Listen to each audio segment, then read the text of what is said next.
Welcome to the Tiger Sports Live Breakdown Podcast. Well, with my color guy, Brian Babcock, a 2005 graduate and a four-year letter winner at Ohio Dominican.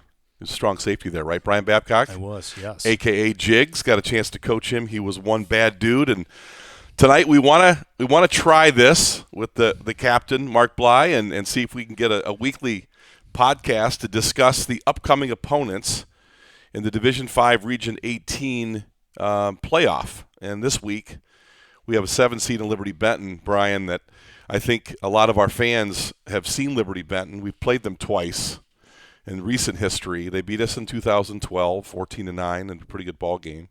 I coached that. And then I think in 22 we blew them out here 41-7. So a little bit of history between Liberty Benton and Liberty Center, but both teams come in, Liberty Benton 10-1, Liberty Center 11-0. And just from that perspective, Brian, you've been in playoffs and you've played at the college level. I kissed a little college level at Eastern Michigan for a fall, but talk about a week 2 matchup versus what a week 1 matchup looks like, because I think Liberty Benton is a whole different ball game than Utica. Yeah, for sure. I think if you just look across the board for Liberty Benton, you got athletes. You got a bigger offensive, defensive line that is more physical than what we saw last week against Utica. You got a quarterback that can really throw the football on the run, in the pocket, out of the pocket, and just some explosive players on the outside that we've not seen in several weeks, and maybe only one time this year comparable. So definitely the athletic ability of Liberty Benton is going to challenge us, I think, and they're going to we're going to have to be sharp on defense. Both teams playoff veterans. Liberty, this is their 24th season in the playoffs. They're 43-22 in their history. In Liberty Benton, this is their 17th trip. They're 23-16. Now, we'll do a podcast someday about how preposterous this 16-team region is. I hate it. Want an 8-team region, but that's for another day. But you get in these games in week 2, and it's a very interesting matchup, almost a contrast in styles. A little bit about Liberty Benton, though. Scott Garlock is in his 9th season, 72-12. They play in the BVC, which is the Blanchard Valley Conference, and I think it's important to note in that Blanchard Valley Conference so people know it's Macomb, Elmwood, who just came over, Van Buren, Arcadia, Lipsick, and Pandora Gilboa. The best win I think that Liberty Benton has is probably Pandora Gilboa, but they did beat Ottawa Glandorf to start the season of the WBL, which I think is a fairly quality opponent from a great league. Liberty Benton comes in as the 7th seed, as we mentioned. They're 10-1. Last season, they went in as a higher seed, hosted a week 1 playoff game, and lost. And I think there's a conversation to be had about strength of schedule coming out of the BVC, and that's not to take away from what Liberty Benton has personnel-wise. But there are 700, I think, in 7 teams. 700 teams in Division 5 or 707, I think. And their strength of schedule is 96, which is not great. But they did get beat by Grove, and we'll highlight that game because that's the comp, I think, to Liberty. Mm-hmm. But so Liberty Benton 10-1, Jigs, Blanchard Valley Conference champions back-to-back year. They've overtaken Macomb. I think Matt Bryan, our defensive coordinator, played at Macomb, I believe. But Liberty Benton, this particular team is very interesting, and Scott Garlock can really coach offense. And this team is, we see spreads, but we rarely see spreads with D1 athletes, and you have that.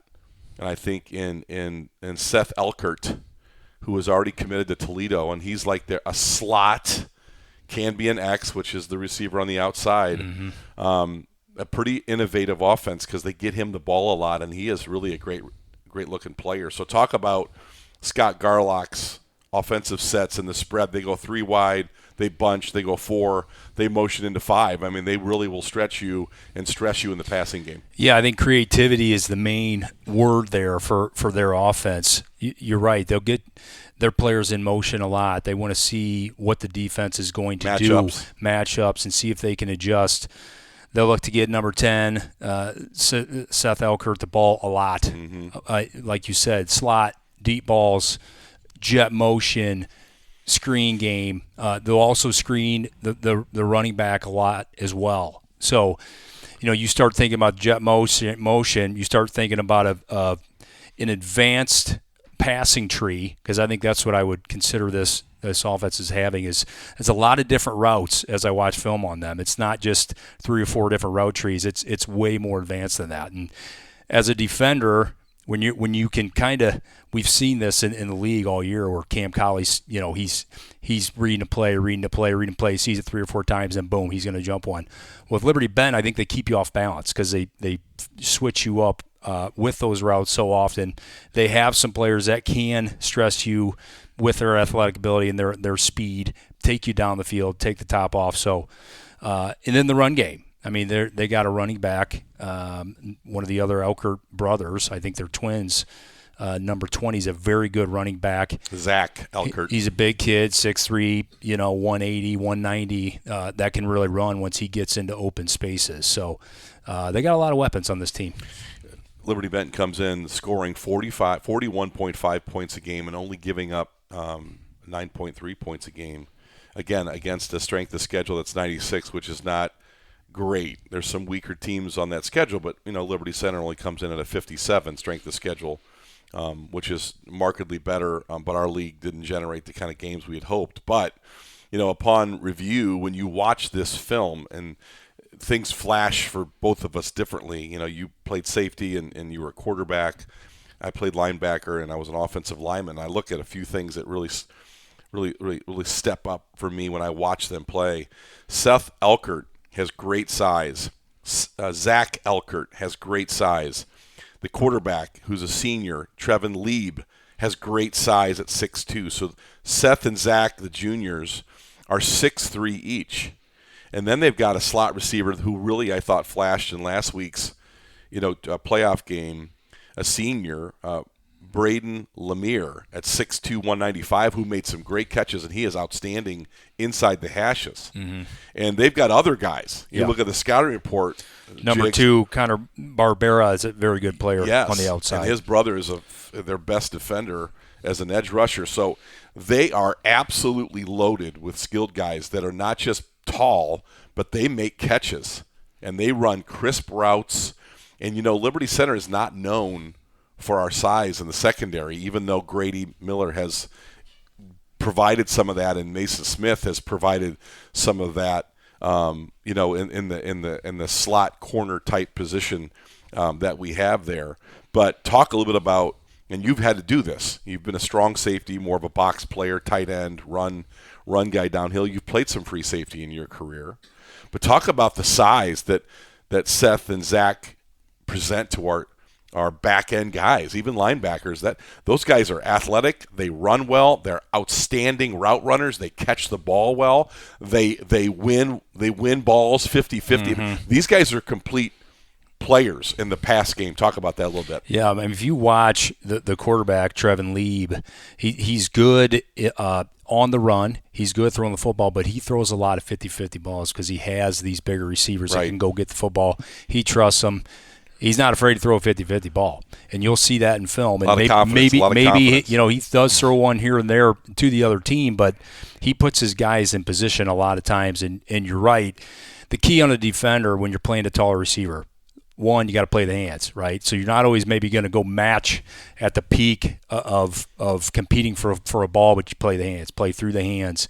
I think you've seen Grady Miller do that this year. You've seen Cam Colley. It's going to be important for our snipers and Thomas Moeller, obviously, to have a big week here as well, because they're going to stress you with 4 or 5 different receivers, right? It's not just going to be our corners that are going to be playing down the field. It's going to be your snipers. It's going to be Thomas Moeller. It's going to be your linebackers underneath as well, getting into their drop zones and looking up passes, looking up receivers and jumping routes. So it does create something. Sure, they got some speed though too. They got a couple scat guys that can go and get some yards after the catch. So very balanced offense from what I've seen, and just a lot of different guys that can go make a play. Let's talk about that offense, Brian, a little bit. They're compiling around 350 yards per game, which doesn't feel enormous, but again, they're They're winning a lot of games by big scores, so Yep. their top players are leaving the field like ours. Pretty balanced. Scott Garlock talked about that in his preseason, a lot of the preseason press about we can't just go out and want to throw it around. A lot of spread teams just love throwing it 7-on-7, and that's not what this team does. Right. This team averages about 240 to 245 pounds up front. One senior, bunch of juniors. Their defensive line, very similar profile. They protect fairly well, and they are rushing. They rush for 1,548 yards. They've thrown for 1,920. And you talked about Trevin Lieb, who's a really good game manager and throws a great intermediate ball. Mm-hmm. There's a guy that really throws a ball inside the hash, crisp and clean, spins it really well. He was 125 for 179 for 1,826 yards and 22 touchdowns. I mean, that's efficient. Yep. He's only thrown 4 interceptions, so he's really smart with the football. And I think Scott Garlock is outstanding in terms of his schematic creativity on offense. So this offense is built to be in games. They're built for explosive plays. They're built to actually, one of the things I think I've seen, they scored the touchdown against Columbus Grove right off the bat on a big play. Yep. And they can hit you for a big play right now. A little bit like what we saw against Napoleon. You know, they had a player very similar to what you're going to see in the Elkert boys. But I just feel like they can also ball control because their horizontal passing game, they complete a lot of balls, Brian. And I think it's going to be really interesting to see where Casey uses 6'4", 195 Mason Smith in the sniper position, which is kind of that slot corner, plus or minus outside linebacker, and where they do with Blake Garber and some of those different matchups, because the size that I think Liberty Benton, and you talked about stressing a defense, I'm really impressed with how they throw it, the efficiency. They don't make a lot of mistakes. They don't turn the ball over. This offense is really built to control games, to get explosives. It's just a really good-looking passing offense that can run in a spread-type environment. Talk about, as we walk away from Liberty Benton's offense, we'll talk about their defense, but this offense is as good as we're going to see. Yeah, well, you said it, balance. I mean, look at the yardage. I mean, they want to run the football. I think running the football is first. That is their first priority. And then if they can't run it as much, maybe they will go to the pass game. And we talked about the screen game too. I mean, they'll get it out to their guys and go to get a one-on-one, and let's see if my guy's better than yours. So they just put you in positions as a defense that make you maybe a little bit uncomfortable. If you're a sniper, you don't like to play out in space, well, you're going to have to play out in space this week. Corner, you're going to have to play out on an island. Linebackers, you're going to have to go make tackles in space on some of these slot receivers and plays. So I think it will stress our defense to play outside of something that we've maybe seen. We saw a little bit of Utica last week, but this is a different look. This is a different talent level than we have seen against Utica. I'll just say Trevin Lieb, their quarterback, who I like a lot from the pocket, and he does get outside a little bit and does some things. He will not run the football. No, he wants to throw it. He's comfortable in the pocket, and this offensive line has protected him all year long. And again, you're talking about an offensive line that's somewhere between 6'1", 6'2", average across the front five with 240, 250 pounds. That is a big offensive line. And in terms of how they run the football, you know, they're not like us in the fact that we want to get out of chutes and be low and hit you in the hips and the thighs. They're zone blockers. Yep. You know, they run an inside zone and outside zone. There's not a lot of power, not a lot of traps. They do some pulling here and there, a little more NFL-style running game. But they get on you, Brian. Yeah. You know that they cause problems in the run game because their bigs do get on you and they stay in front of you. I think, and we'll preview at the end of this pod, we'll talk a little bit about how we match up, but I've seen them run the football, and they've just got, you know, when you talk about Zach Elkert, he's almost like a Thomas Moeller with vision, and he sees the hole well, and he's got a little breakaway speed, but that offensive line, with that zone blocking, they do a really good job of assignment football and getting in the way of defensive Yeah, linemen. and he runs downhill. I mean, does. he's 6'3", 195, so it's a big body in there that's always trying to fall forward and get extra yards. And, yeah, if he gets loose, he kind of has – when he gets in the open, he reminds me of Waylon Wren. It's like you see kind of some breakaway speed, and you're like, wow, I didn't know that guy had that. Right. You know, and he's got a little bit of that juice as well once he gets out in the open. So this offense, I think, presents a lot of unique challenges. Matt Bryan, Casey Moeller have just done a phenomenal job. They're the best in Division V in terms of scoring defense. So I think they will be adequately challenged. I think they've been looking to be stressed since the PH game, and I think that they're excited about the matchup. Let's talk about their defense a little bit, Brian. You know, they're very, very sound in their defense. They run a 4-man front, which oftentimes you don't cover the center in a 4-man front, but they will get into a 5-man front where we call it odd or even. And oftentimes for our audience, you get into an odd front, you've got a nose guard covered in 2 tackles and then 2 defensive ends, more traditional 80s, 90s football. But they get into the 4-man front, and I think Liberty has had success against the 4-man front, but they do a really nice job in it. They control gaps. They're 2-gap type players. They've got a pass rusher who I was really impressed with is in the C.J. Barbera, 6'4", 200-pound junior. Man, he gets off the line of scrimmage. He's got moves. He can win those matchups against tackles and tight ends. He gets to the quarterback. He has double-digit sacks this year off the edge. Talk about what you saw in their front. I love what they've got in the back end because most of those offensive players, just transitioned to their corner safety spots. But talk about that defensive line a little bit. Yeah, I mean, they're very active, and they are big, and they eat space. If you watch them against Columbus Grove, they really controlled that run game quite a bit throughout that game. There's a couple plays that they got hit on them late there, but the line takes a lot of the blocking up, and then they let their linebackers kind of flow from there. And Zach Elkert, also their fullback, is also their middle linebacker that flows very well to football. Really has a nose for it and sees, and similar to our linebackers, he anticipates, and he's there a lot of times before play can get going. And then getting into the back end, you're right. A lot of the same receivers we see on offense, well they double down on defense as well. The safety that stands out, obviously, Seth Elkert, they kind of put him at a deep safety, let him come downhill, make a bunch of tackles, and also prevent any passing game in that deep third quite a bit. So, yeah, I was impressed. So same athletes we see on offense, we're going to see them on defense as well. 45-man roster, so it's not a deep one. Only 7 seniors for Liberty Benton.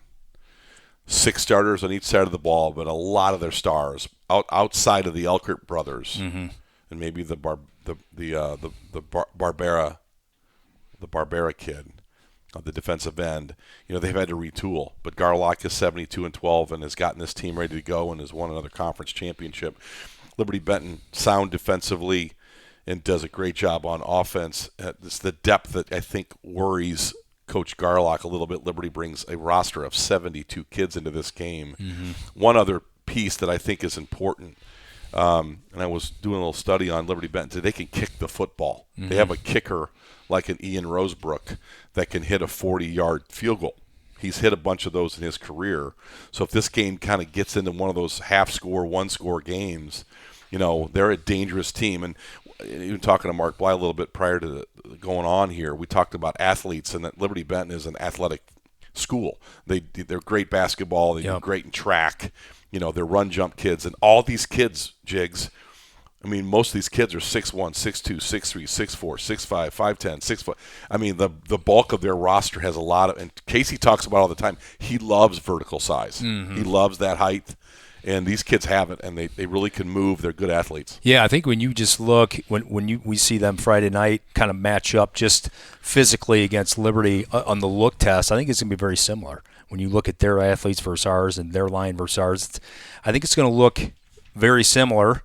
Do we play probably more of a physical brand of football than they're used to? I think so. Wait, did you say I think so? Well, or are you pretty sure about that? I do know. I know so. If we look, watching that Columbus Grove game against Liberty Benton, I think that's a decent comparison. Good comp, yeah. Grove's an impressive football team. For sure. I mean, they are physical. They want to run the football. They attack on defense. They really run to the football. And in that game, Liberty Benton turned the ball over twice early in that first quarter, and they turned that right into points. And that's part of the reason why that game kind of got out of hand early. That's what Liberty Center has been doing here to teams the last few weeks. They have been turning the ball over and turning the turnovers into points. A lot of pick sixes we've seen the last few weeks from our some of our dynamic defensive players. So I think that'll be the key for Liberty Benton. You can't turn the ball over against Liberty Center because we have shown time and time again we're going to turn it into points. Well, Liberty Benton scored a touchdown early on a big pass play But then Columbus Grove scored 5 consecutive possessions, and Trenton Barraza had a big night, 15 carries for $148. Let's talk about Liberty Center in this matchup now. Culturally, I like this matchup for us. There's not many games outside of maybe a Canfield South Range or maybe Milan Edison this year. I don't know, but the way we play with the viciousness and the physicality, Nick Miller and Todd Spangler and Brad Howe have these offensive linemen just as physical as they can get. Yep. So let's talk about Liberty's offense briefly, and we're getting to it here. We want to keep this thing under 30 minutes. We could talk for 5 hours about this program, but I just like the way Liberty's offensive line, we're losing a Navarre and Bockelman. And you say, well, gosh, how do you do this without those guys? Seth Navarre was a star.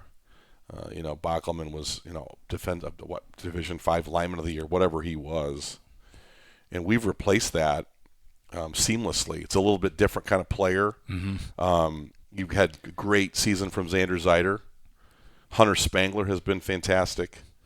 I've just loved how Brady Gieske, the Goose, has played. Yep. We're getting phenomenal play from Kyler Kern the last few weeks. He's been fantastic. And then you've got great depth players, Deegan Swigert, and you're starting to get some snaps from Kellen Weimer, who second-team All-League offensive lineman. And this defensive line, there's players all over it. And I just feel like they're just able to control the line of scrimmage. They're just powerful. They're great in the weight room. They get a great pocket push, which I think is going to be very interesting against this quarterback who doesn't like to really do a lot of running. Right. So you press that pocket. But talk about our defensive line a little bit and what you've seen, the growth in this defensive line. Yeah, they look better and better every single week. Obviously we had some injuries earlier with Spangler and Zeider, and it took them a little while to kind of get back and to get healthy. But with them too healthy, and then the rotation of players that you just mentioned coming in, it's been a very dominant performance here the last several weeks. And we know how good our linebackers flow. We know how good our linebacker crew is. So when you have a Xander Zeider or a Spangler or Kyler Kern that can take on 2 blocks, and you free up a linebacker to run like Waylon Rentz or Max Walker or Stephen Brogan, and they're coming downhill filling the way they know how, that's when you just see these negative plays that continue to happen against Liberty Center's defense, because that defensive line is just completely controlling everything that's happening. They're taking on blocks and just letting these linebackers run free. They're winning a lot of snaps, Jigs. And Deegan Swigert is back and healthy.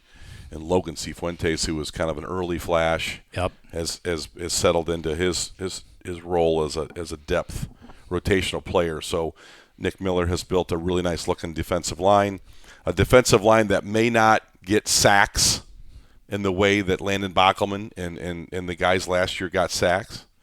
But in the run game, I think that they've just completely eliminated people. Liberty Center's defense has been off the charts. The number 1 scoring defense in Division 5. That's all teams. They're just not giving up any yards. I mean, you're talking about Liberty they've outgained their opponents 4,291 yards to 1,671 yards. Liberty has gained 33-68 against 758. So Liberty Center, you're talking about a team that you just can't get a lot of run game against them. 2.9, I think, is the average, plus or minus, depending on what number you're looking at. But that just the run game, and the linebackers have been off the charts. I mean, that's really the strength of the defense with what you've seen out of Waylon Rentz, who's the offensive player of the year, but could have easily been the defensive player of the year. I mean, Stephen Brogan has been phenomenal. Max Walker has really done some really good work in there, and you've got, net maybe the best athlete in this league, Garrison Cruz, who's been a guy that can play the run, put his hand in the dirt, rush the passer. He's a great player. He's going to be a great player. I think the Lonazak boy, I think Jackson has been banged up a little bit, so I don't know if he plays. And you had Baxter Barrett, who's been a little bit banged up. So I think, and he's out with an ACL. So you've got less depth. Boy, that really came into play, the depth at the linebacker room. And Eric Weimer has done a fabulous job along with Brian Hefflinger. Talk about the linebackers a little bit. Yeah, don't forget about Tyler Lay. Oh yeah, well, T-Lay can go he has either way, right? Tyler Lay has played a massive role when the injuries piled up. T-Lay let miss some games early, But you're right. Tyler has really emerged as a depth guy in that linebacker And again, room. a guy you can move linebacker or D-line. It just such an important piece to be able to do either there. Yeah, I mean, it's been a pleasure to watch the linebackers this year. I mean, just the way they flow to the ball, the violence that they arrive with, their diagnosis of a run game, and just being able to get to a spot before a play gets going. It's really impressive. I mean, it's so impressive where you watch, you're like, I feel like Waylon Rentz knows what play is coming right now. Yeah. And I think when you see that, it's a high IQ, but it's also to the coaching staff, like you say, is we're watching film, guys, and this is what it's going to be. And we're drilling film, and this is what it's going to be. How would you like to be at a linebacker meeting on Monday night with arguably two of the greatest linebackers in Liberty Center history? And we played football around here about 120 years. Brian Hefflinger is a complete, Brian Hefflinger, monster player. And Eric Weimer, I mean, we can tell stories to cows come home about how bad of a dude that guy was. And they nitpick. Oh, for sure. They nitpick. False step and just little things that you or I may not, you would, right. Linebacker, but I may not see. Yeah. But that's what you see, and that's why the linebackers are playing so well. It's the extra. It's the film study that just puts you in a play. Because when you're a player and you watch the film, you see it, you're like, okay. You see it one time in a game, you're like, there it is. Yeah. That's the thing I've been seeing. That's what I've been visualizing all week, and then boom. And, Brogan's the blitzer, Waylon's the reader. Obviously Lake lays a Mike middle linebacker type. Walker, I think, is an underrated, really good player. And then, of course, as we've bragged a lot about him, he's such a player as Garrison Cruz. Quickly about the defensive backfield, we have talked about this. Our cover corner is phenomenal.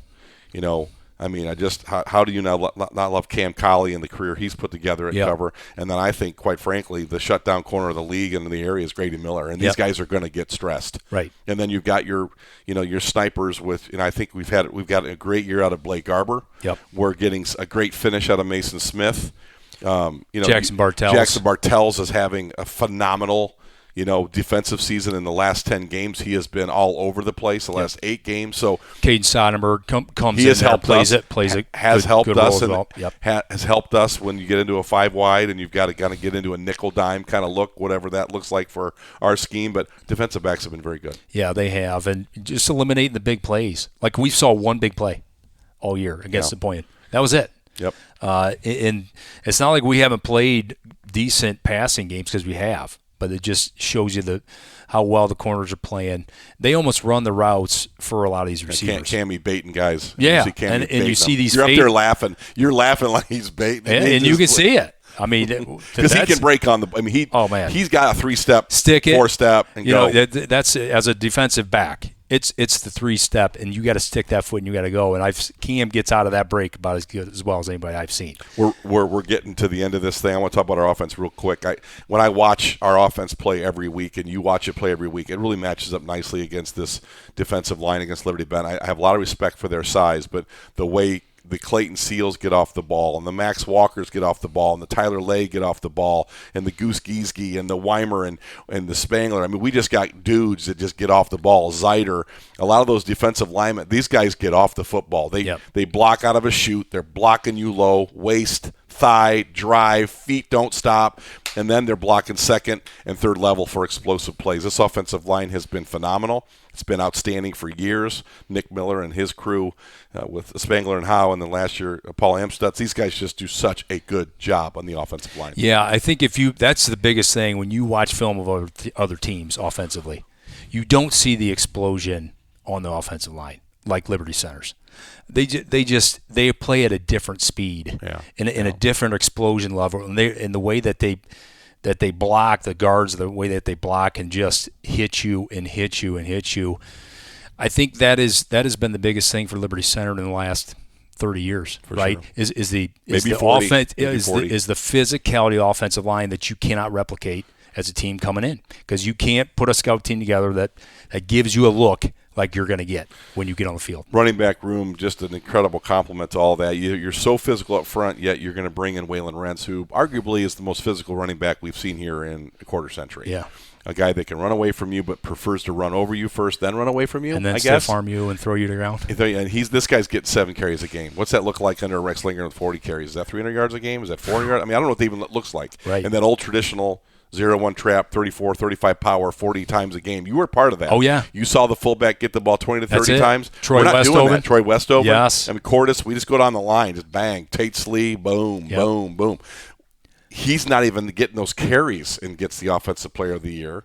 He ain't playing a half the time. Yep. And then you've got who we've really seen emerge as a nice player is Thomas Moeller. Yep. As you said, following blocks and cuts and all the things he does. He had a big game last week. Yes, he and did. then, again, here's sitting almost like in the bullpen. You talk about Garrison Cruz, that good grief. Like if you had no one else and you had Garrison Cruz, I like that. So our running back room has been beyond good this year. Quarterback situation, we've got 2 guys that haven't been elite but have managed games. Grady Miller, probably a better runner than thrower, and probably you would say Caden Kreinbrink, better thrower than runner, and they've had their moments. Both of them have done a serviceable to good job getting the ball in the end zone, getting the ball where it needs to go, no turnovers, managing the offense. So talk about running backs and quarterback really quick. Yeah, I mean, the amount of long runs this year, it's just been unbelievable. Because you give this running back room a crease, man, and they can go at any time. And I like what we're doing with the quarterbacks. We're starting to get quarterbacks in the run game. Yep. Starting to use them to their strengths a little bit more. And I don't think we've seen the highest level that the quarterbacks can play. I think there's still some in there, and I think that there may be some something that this offense has maybe been held back for some of the playoffs. I think there's a lot more looks that this offense Seven potentially has. passing attempts a game. Not a lot, and I know Casey and Coach Riggy spent a lot of time early in the practice plan getting throws in. We want more balance. Well, I mean, it just when you hand the ball off and you get a 64-yard run, that's as good of a balance as you get. Liberty Center on offense has been phenomenal in the run game in particular. All right, last segment, we got to get out of here, but we could talk all night about it. Let's do a quick matchup, and I want you to tell me who wins the matchup, and then we'll, at the end of this thing, we can pick a score. Liberty Benton's run against Liberty Center's run defense. Who do you like in that matchup? Liberty Center's run defense. And why is that? I mean, you see this Liberty Benton run with their backs. Why do you like that? Yeah, so much? I just think that the Spangler and Zeider combo, just to be able to absorb blocks and to free these linebackers up, I think that'll be the difference. Liberty Benton pass versus Liberty Center pass defense. Advantage Liberty Center pass defense, just because I think they've been so solid all year. Not saying that can't flip. I think that may be the key in this game. That's the matchup, I think, That's right there. it. Liberty Benton, if I said they had one advantage, it's that size, Yes. and they get a lot of production out of their slot. We're going to get a lot of stress, on those slot corner type players that we're going to have in there, but I think they're ready for it. Liberty Center run against Liberty Benton's run defense. Liberty Center run game. Really? I'm shocked to hear that. Yeah. Liberty Center Isn't that is something? really advantaged in the run game, and they might be advantaged as deep as they want to go. Yeah. Liberty Center pass against Liberty Benton pass defense. Probably Liberty Benton pass defense. Right. I think they got some pretty good players on the back end. They got some linebackers or safeties that are pretty tough.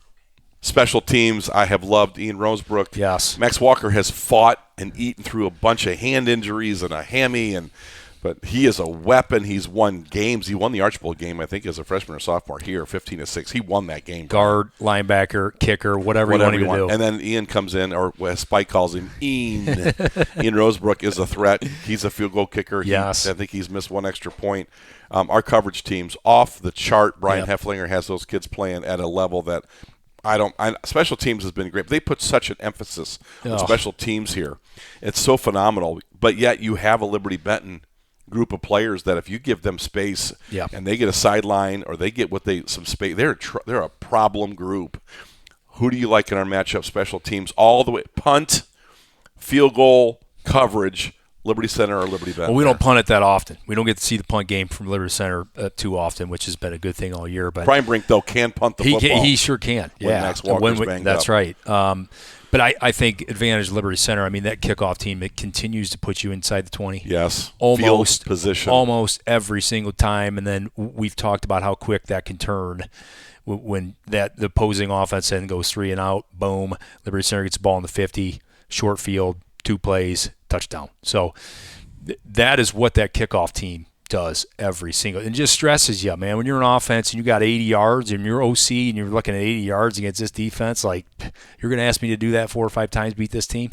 It's tough to do. I like our return guys too. Cam Colley is a lot of fun, and JT Okru, who early on just looked like, he's obviously kind of resettled into a. Cam Colley has been the alpha there, but JT Okru is going to have a little career back there because he is hard to play one-hand touch with. I think Liberty Center special teams across all elements is an easy winner here. That gives Liberty Center the 5 things we looked at least 4. Yeah. I would say at least 3, but maybe 3.5 advantages over Liberty Benton. All right, last piece. You have paid a lot of attention. You get into this a little bit. You've looked at it.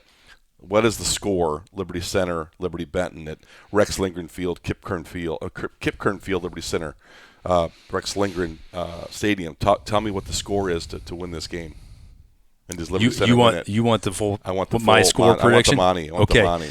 Just a couple points here. I think key for Liberty Benton: cannot turn the ball over. You got to get sustained drives. You cannot go 3 and out against Liberty Center's defense. They can do that. They can throw the ball horizontally and move the chains. They cannot turn it over. They got to have sustained drives. That's the key for Liberty Benton. Liberty Center, same. Can't turn the ball over and continue to grind the football on the ground. And I think they come out on top. I think this has a chance to be a really close game if a few of those things go one way or the other. If Liberty Center turns it over a couple of times, gives them some extra possessions, this could change a little bit. But I think we're looking at a 35-14, 42-14 type of game. Columbus Grove score. I just go back and reference the strength of schedule. I think that's an advantage for us.